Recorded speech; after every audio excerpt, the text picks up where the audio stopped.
Please, now start. Thank you, Chairman, sir, for giving me an opportunity to speak on the Farmers' Agreement on Price Assurance and Farm Service Bill 2020. I rise to oppose this bill.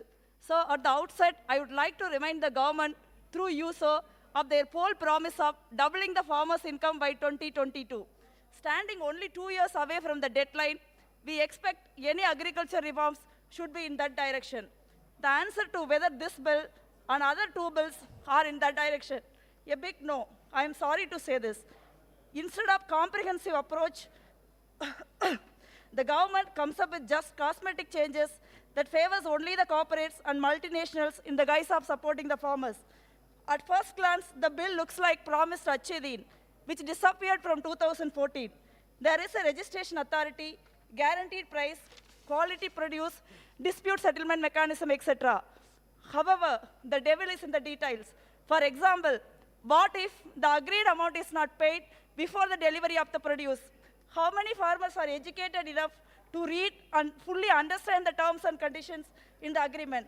What if the company rejects the produce in the name of quality, standard, and certification in the agreement? Why are you making the lives of farmers so complicated? How is this bill going to deal these grave concerns of farmers? What is the protection mechanism? So the bill says there is a dispute settlement mechanism. He or she can go to conciliation board. If nothing happens for 30 days, farmers can approach subdivisional magistrate. If it doesn't work, then there is a district collector.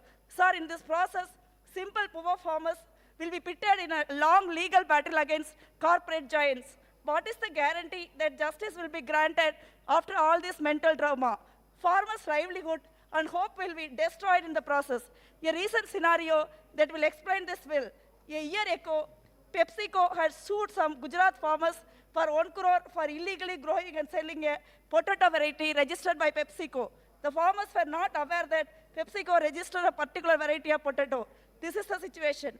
So between farmers and corporates, there is no level playing field. There is an obvious asymmetry here. I request the Honorable Minister, through you, sir, to look into this grave concerns of farmers who are protesting against this draconian bill in the state of Punjab, Haryana, and many other states. Please hear them out.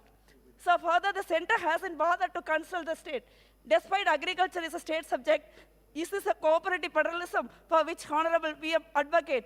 There is no levying of chess, yes, but Punjab, for example, is estimated to lose 3,600 crores per year in a situation where the center is struggling to pay GST dues to states. How the government is going to compensate the state for their revenue loss? So, Congress-led UPA government brought the historic Land Acquisition Bill 2013. It was done after an extensive consultation with all stakeholders, farmers, agriculture laborers, state government, industries, etc. It has, sir, 2 minutes. It has a robot mechanism to protect farmers. Is there any such strong protection mechanism to protect farmers in this bill? Do you consult the stakeholders before bringing this bill to Parliament? Did you respect the parliamentary procedure? You simply promulgated an ordinance, and now you are bulldozing this draconian bill with your tyranny of numbers. This is undemocratic and undermining the farmers and the rights. There is also an apprehension that this bill will end up dismantling the MSP regime. So, government should understand that deregulation alone will not be sufficient to attract more buyers and double the farmers' income. The government needs to invest heavily on infrastructure, electricity, cold storage, timely credit, crop and agriculture market, etc. But this government is silent on such important measures. I want to know from the government, through you, sir, what is their commitment to agriculture? Or has the government intend to left the farmers and agriculture sector at the mercy of corporate and multinational? Speaker, sir, the farmers are facing immense challenges. There are debt return, which leads to farmer suicide. Sir, 1 minute. They are struggling to meet with the production cost, crop loss, lack of infrastructure. Please conclude. Adding to the, sir, I am concluding within half a minute.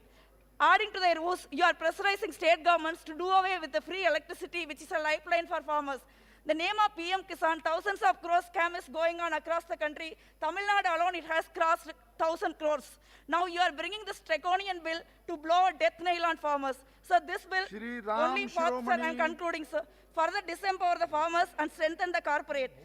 So I request the Honorable Minister to focus on strong and comprehensive measures and withdraw